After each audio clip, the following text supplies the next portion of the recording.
Well, hey everybody, it's Bob Nagin, and in this episode of Real Retail TV, we're going to explore a quick and easy sales training program for your team this holiday season.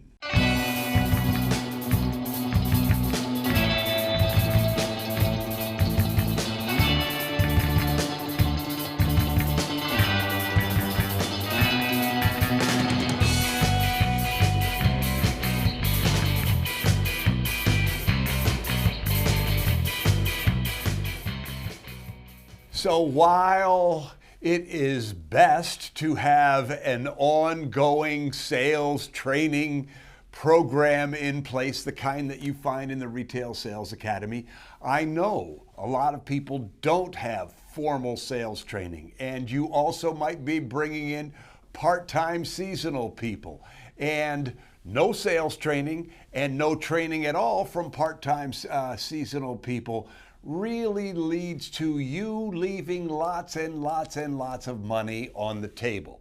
So rather than trying to start from the beginning and build it the right way, let's start right now and make something happen. Let's not let perfection get in the way of progress. Let's talk about quick and easy holiday sales training for your team. There's 3 parts to it. And again, you understanding this as the owner or manager is not the same as you teaching your people to do these things. So if you agree with what I say, the next action item is to schedule a team meeting to do these things. So let's get into it now. The first thing is to create a holiday selling mindset. And what do I mean by that? I mean that if you talk to your team and make sure that they understand that being helpful is the first step in making the sale. So encourage them to get out and even just greet and get into a conversation. This is so important. It's about confidence. Confidence is a mindset thing, right? So if you really get into your team member's head, this idea that helpfulness is service and everybody wants to be served. So this helpfulness mentality is going to go a long ways. So part of that process is dispelling the notion that selling is manipulative, rude, pushy.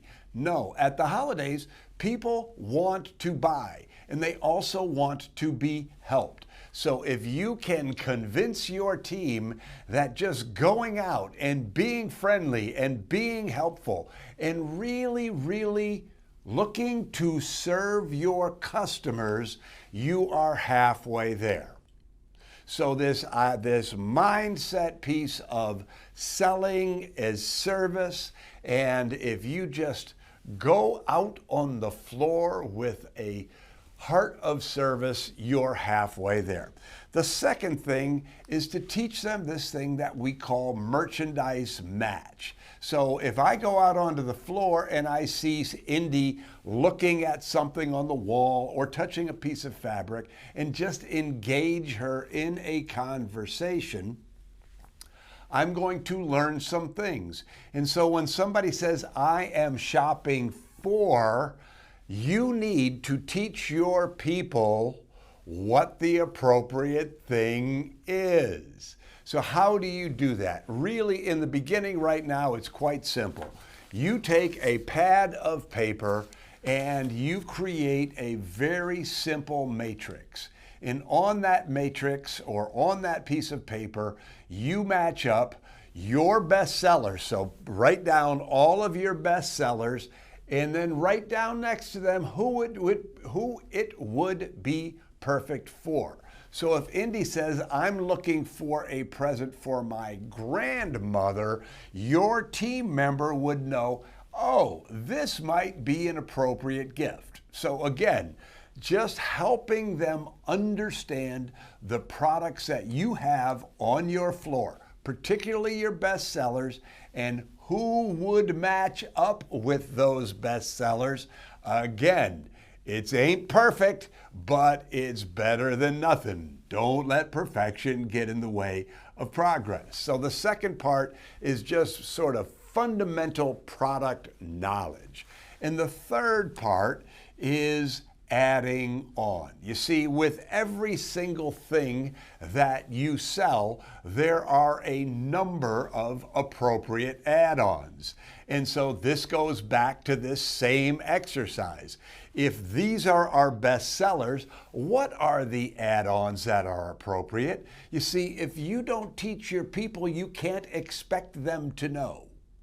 So one of the things is that when you have this meeting, do it on the floor, role play.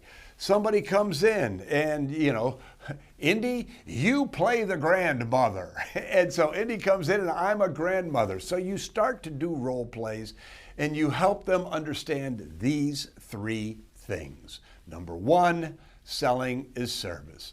Just approach your customers with the attitude of, I am here to help you.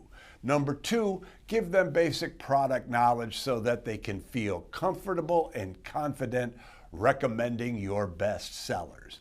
And number three, give them product knowledge about add-ons so when somebody buys this thing, they also understand that it is good service to add that thing to this thing.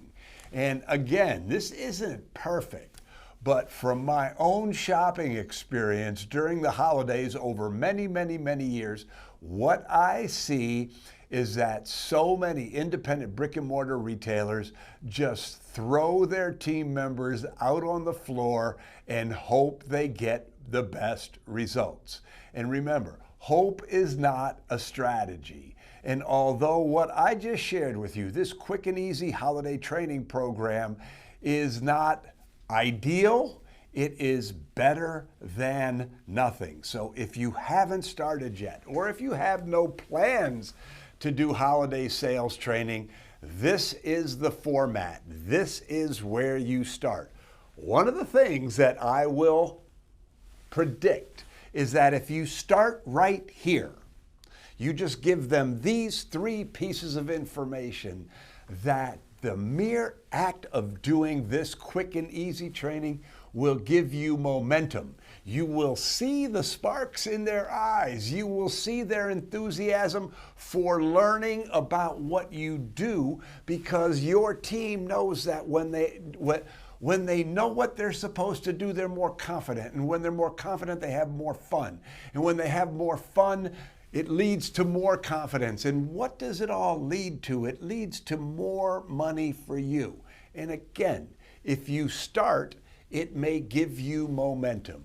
But even if you do just this, you are way, way, way better off than you would have been if you did absolutely nothing. So there it is, quick and easy. Quick and easy. If you have any tips or suggestions, put them in the comments down below. I'd love to hear them. I'm Bob Dagan, and we're going to see you again next week.